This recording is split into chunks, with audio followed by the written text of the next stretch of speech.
Международным трибуналом ООН, который рассматривает вот этот большой иск Украины против Российской Федерации, связанный с нарушением России Международной конвенции ООН по морскому праву, нарушением иммунитета военных судов. И у меня сложилось ощущение, что пока Международный трибунал не примет какое-то решение, скорее всего, никакой активизации по делу моряков внутри России тоже не будет.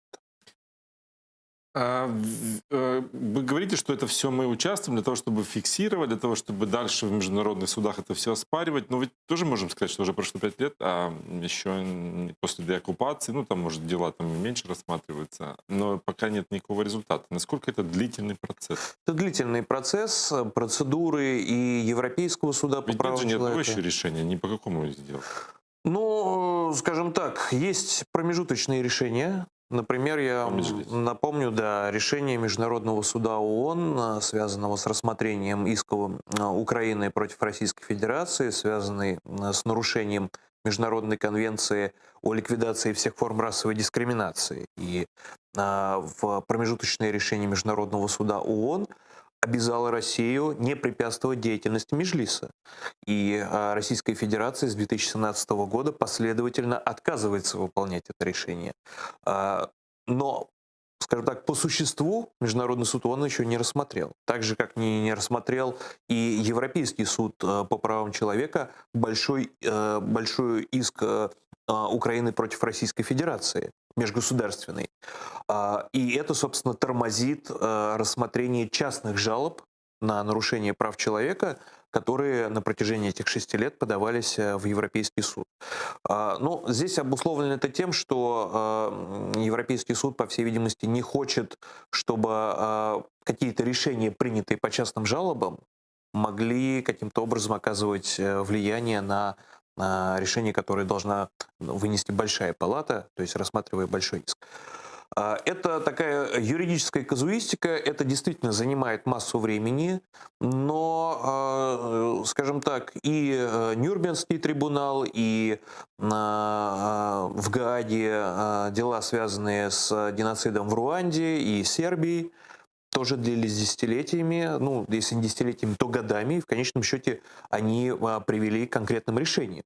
Поэтому опыт у международных инстанций соответствующий есть. Я не исключаю, что и по делам, связанным с действиями России против Украины, тоже будут вынесены судебные решения. Не готов сказать, когда, потому что я не являюсь сотрудником этих международных инстанций и не принимаю участие в этих процессах. Но я убежден, что они будут доведены до конца и будут приняты соответствующие решения. И уже на основе этих судебных решений будут приняты, по всей видимости, какие-то политические, экономические, скажем так, решения, которые могут повлечь для России, ну, как минимум, какие-то обязанности или побудят исправить ситуацию каким-то Ну вот образом. Россия же не выполняет промежуточное решение по Меджлису и никаких санкций.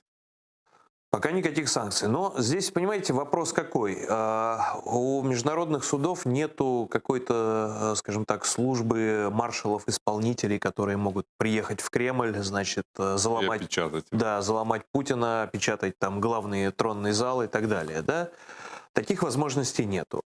И здесь очень много зависит, безусловно, от позиции западных партнеров Украины. Да, это прежде всего Соединенных Штатов, это стран Западной Европы, стран НАТО, которые могут принимать чувствительные для России политические и экономические решения. Да, мы видим, как чувствительна для России тема Северного потока-2, и это зачастую используется и в спекулятивных каких-то аспектах, и непосредственно в политических вопросах.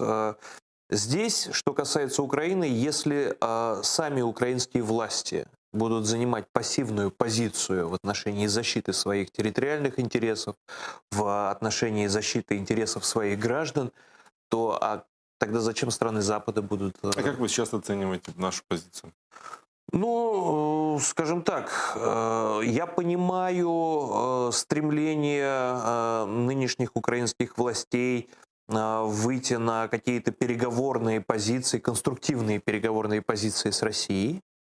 И это движение в сторону этого конструктива, оно, безусловно, скажем так, сильно сужает поле для маневра, связанного с взаимодействием с западными странами. То есть нельзя одной рукой требовать санкций, а другой рукой, значит, договариваться о каких-то, там, может быть, гуманитарных вопросах.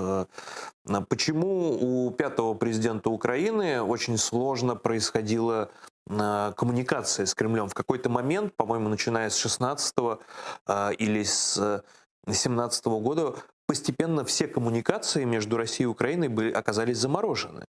Потому что была очень жесткая, но последовательная позиция со стороны украинских властей относительно коммуникации с Россией. То есть вопросы ставились ребром, Кремлю это не нравилось, и Кремль просто заморозил эти контакты. Сейчас новая власть идет по пути, а давайте мы попробуем, может быть, мы это разморозим, может быть, это как-то улучшит ситуацию. Ну, посмотрим, к чему это А приведет. вот интересно, КПД этих контактов, оно какое? Ну, кто это замерит?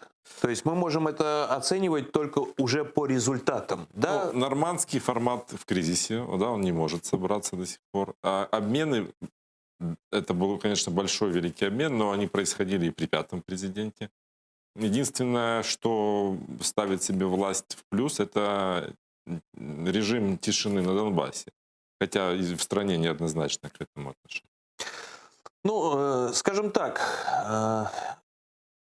я считаю, что можно было бы работать эффективнее. Вот мое мнение. Но я не политолог и не политик, это моя такая обывательская. А с профессиональной точки зрения эффективнее это как?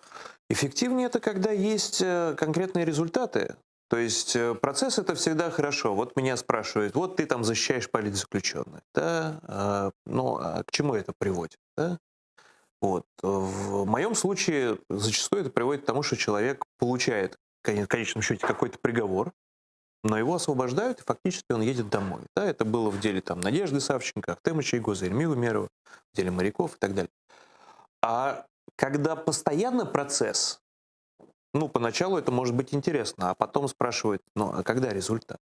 И вот, на мой взгляд, для украинских властей вот эта точка X, она будет неизбежно приближаться с момента запуска нового электорального цикла президентских и парламентских выборов. То есть, условно говоря, через год-полтора